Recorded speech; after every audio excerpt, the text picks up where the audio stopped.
The diplomatic hall of the Galactic Council buzzed with countless languages, each species vying for attention. Luna stood among the crowd, her violet skin shimmering under the artificial lights, her antennae twitching with frustration. As a representative of the Zillary Empire, she had seen countless negotiations, but nothing prepared her for the chaos of this particular summit. That's when she first noticed him, the human delegate, standing silently in the corner. While others shouted and gestured wildly, he simply observed, his dark eyes taking in everything with an unsettling calm. Humans were still a relatively new addition to the Council, their planet having joined only a decade ago. Most species considered them unremarkable, lacking the advanced technology or physical prowess of older civilizations.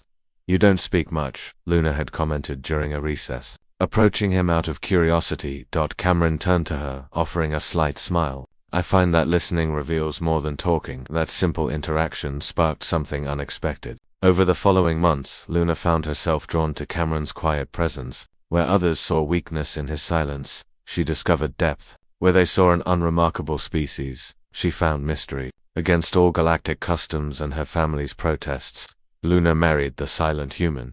The marriage ceremony was a scandal across multiple star systems. A Zylary princess marrying a primitive human, the news feeds screamed. But Luna didn't care. In Cameron's silence, she had found peace. In his steady presence, she had found home. 3 years passed in contentment. Cameron accompanied Luna on her diplomatic missions, always present, always watching, never demanding the spotlight. He wore an ancient sword at his hip, a peculiar human custom that most aliens found quaint or barbaric. When questioned about it, Cameron would simply say it was a family heirloom. Everything changed on the moon of Tertius VII. Luna had been invited to mediate a territorial dispute between the Krex Empire and the Voidborn Collective. What was supposed to be a peaceful negotiation turned violent when extremist factions from both sides launched an ambush. The diplomatic compound erupted into chaos as armed militants stormed the building.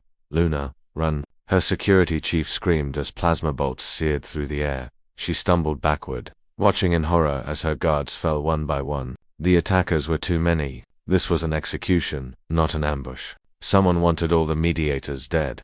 Through the smoke and chaos, Luna saw Cameron. He stood motionless in the center of the carnage, his hand resting on the hilt of his sword. For 3 years she had never seen him draw it. "Cameron!" she screamed. "Run!" He didn't run. Instead, he looked at her with an expression she had never seen before, not fear, not anger, but something ancient and terrible. He drew his sword. The blade sang as it left its sheath, and the universe itself seemed to pause. The sword glowed with an ethereal blue light, pulsing with energy that made Luna's antennae burn with sensation. Ancient symbols crawled across the metal, languages older than the Council itself. The first attacker who reached Cameron simply ceased to exist. Not dead, not wounded, erased, as if reality itself had edited him out of existence. The sword moved in Cameron's hands like liquid light, each swing precise, economical, devastating.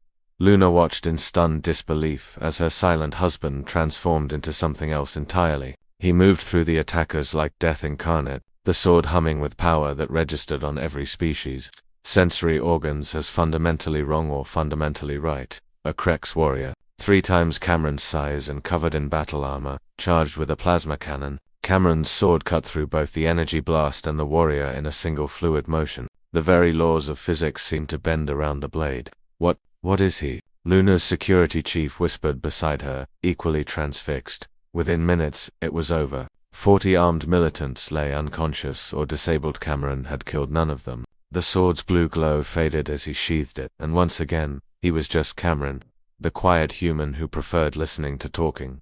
The aftermath was explosive. Every major species demanded answers. The Council convened emergency sessions. Scientists and military analysts alike wanted to study both Cameron and his sword. In the privacy of their quarters that night, Luna finally asked the question burning in her mind. "What are you?" Cameron sat on their bed, the sword resting across his knees. For a long moment he was silent as always. Then he spoke, his voice carrying the weight of secrets. "Humanity is older than we let the galaxy believe," he said quietly. "Long before we reached the stars with ships, we touched them in other ways. The Council thinks we're newcomers, primitives who just discovered faster than light travel. They don't know about the Keepers. The Keepers, we who guard the old powers, the ones who ensure certain forces remain dormant, certain doors stay closed. This sword," he touched the hilt reverently, is one of 7 keys to locks that should never be opened. When humanity joined the council, the keepers came too, hiding in plain sight, continuing our ancient duty. Luna's mind reeled. Why didn't you tell me? Cameron finally met her eyes, and she saw the loneliness there, the burden of secrets carried across lifetimes. Because the moment you knew, you became part of the secret, and the secret has a price. She moved to sit beside him, taking his hand. I chose you when everyone said I was foolish. I'll choose you again now, price and all. For the first time since she'd known him, Cameron's silence broke into something raw and human. He pulled her close, and Luna realized that in marrying the silent human, she hadn't wed weakness, she'd bound herself to a guardian of powers. The galaxy had forgotten to fear outside their window. The stars burned eternal, unaware that among their countless civilizations, humanity's silence concealed not weakness, but the patient strength of ancient watchmen. The sword lay between them, its secrets still humming softly in the dark.